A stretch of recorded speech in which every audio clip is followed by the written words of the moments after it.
First time I met Jeff and Donny, man, I don't even remember. It seems like I've known them my whole life. As a fan of cool things in motorcycling, I've watched Sucker Punch since the very beginning.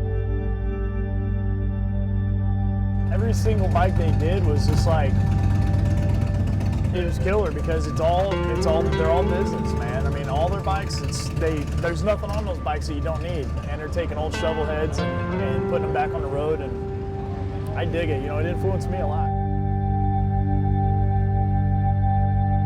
I think I was sentenced the day I met those guys, because now every time I see them, they just won't leave me alone.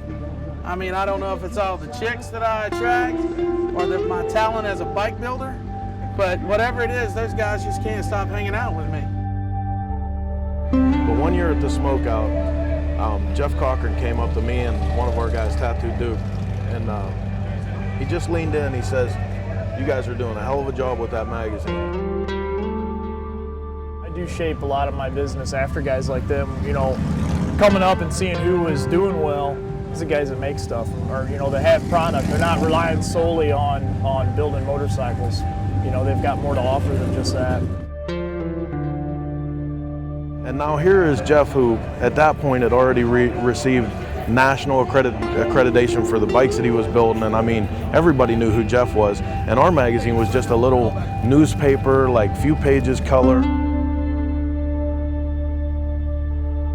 As a matter of fact, a small part of history here, those guys are the reason there's a Tropical Tattoo old school chopper show, because they had such cool bikes, and they would come in the parking lot and hang out, and people would actually come in off the street just to check their bikes out.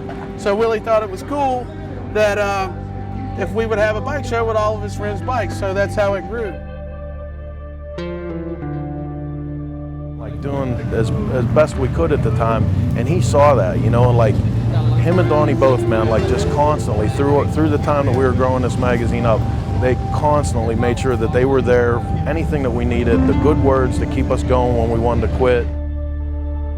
Still remember, you know, the first Sucker Punch bike that we got to put on our cover, and, you know, Jeff's photography, that really, like he shot at first all of the bikes that we ran from Sucker Punch, and that level of photography, man, just started stepping the magazine up and gave us a real validation of it being a serious publication.